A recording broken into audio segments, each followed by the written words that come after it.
Hello friends, welcome. ಇದು ನನ್ನ ಫ್ರೈಡೆಯ mini vlog ಆಗಿರುತ್ತೆ. ನಾನು ನನ್ನ ಈ ಮಿನಿ ವ್ಲಾಗ್ನ ಪೂಜೆಯಿಂದ ಸ್ಟಾರ್ಟ್ ಮಾಡ್ತಾಯಿದ್ದೀನಿ. ನಮ್ಮ ಪಪ್ಪ ಬೆಳಗ್ಗೆನೇ ಎದ್ದು ಪೂಜೆನ ಮಾಡ್ತಾಯಿದ್ರು. ಹಾಗೆ ನನಗೆ ಅಮ್ಮ ಪಾಪು ಮಲಗಿದೆ ಅಷ್ಟರಲ್ಲಿ ತಿಂಡಿ ತಿನ್ಕೊಬಿಡು ಅಂತ ತಿಂಡಿನ ತಂದುಕೊಟ್ರು. ಆ ತಿಂಡಿಗೆ ಇವತ್ತು ರೊಟ್ಟಿ ಮತ್ತು ಬೆಂಡೆಕಾಯಿ ಪಲ್ಯನ ಮಾಡಿದರು. ಸೊ ನಾನು ಅವಳು ಎದ್ದೇಳೋ ಅಷ್ಟರಲ್ಲಿ ತಿನ್ಕೊಳ್ಳೋಣ ಅಂತ ಬೇಗ ಟಿಫನ್ನ ಮಾಡ್ಕೋತಿದ್ದೆ. ತಿಂಡಿ ಆಯಿತು. ಅಷ್ಟರಲ್ಲಿ ನನ್ನ ಮಗಳಿದ್ಲು, ಅವಳನ್ನ ಆಟ ಆಡಿಸ್ಕೊಂಡು ಸ್ವಲ್ಪ ಟೈಮ್ನ ಸ್ಪೆಂಡ್ ಮಾಡ್ತಾಯಿದ್ದೆ. ಅಷ್ಟರಲ್ಲಿ ನಮ್ಮಮ್ಮ ಎಣ್ಣೆ ಕಾಯಿಸಿದ್ದೀನಿ, ಪಾಪುಗೆ ಬಟ್ಟೆ ಬಿಚ್ಚು, ಆಯಿಲ್ ಮಸಾಜ್ ಮಾಡೋಣ ಅಂದರು. ಹಾಗೆ ಅವಳಿಗೆ ಡ್ರೆಸ್ನ ಬಿಚ್ಚಿ ಅಮ್ಮ ಬೇಗ ಆಯಿಲ್ ಮಸಾಜ್ನ ಮಾಡಿದರು. ಅಷ್ಟರಲ್ಲಿ ನನ್ನ ಮಗಳು ಸ್ಕೂಲಿಂದ ಬಂದಳು. ಪಾಪುಗೆ ಸ್ನಾನವೂ ಆಗಿತ್ತು. ಪಾಪು ಸ್ನಾನ ಆದಮೇಲೆ ನಾವು ಸಾಂಬ್ರಾಣಿ ಹೊಗೆಯಿಂದ ಅವಳು ಹೇರ್ನೆಲ್ಲ ಡ್ರೈ ಮಾಡ್ತೀವಿ. ಅದಕ್ಕೆ ನಮ್ಮ ಪಪ್ಪ ರೆಡಿ ಮಾಡಿಕೊಟ್ರು. ಅಮ್ಮ ಅವಳಿಗೆ ಸಾಂಬ್ರಾಣಿ ಹೊಗೆನೆಲ್ಲ ಕೊಟ್ಟು ಹೇರ್ನೆಲ್ಲ ಡ್ರೈ ಮಾಡಿದ್ರು.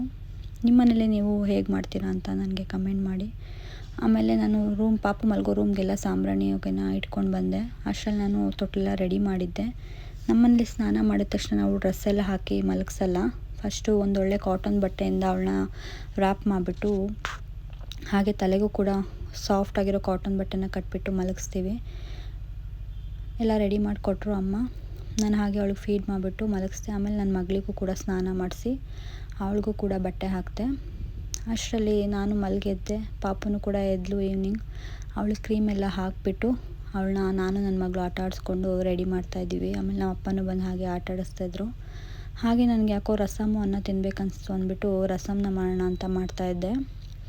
ಸಿಂಪಲ್ಲಾಗಿ ಟೊಮೆಟೊ ರಸಮ್ ಮಾಡ್ಕೊಳ್ಳೋಣ ಅಂದ್ಬಿಟ್ಟು ಮಾಡ್ತಾಯಿದ್ದೆ. ತುಂಬ ಚೆನ್ನಾಗಿರುತ್ತೆ, ಸಿಂಪಲ್ ರೆಸಿಪಿ.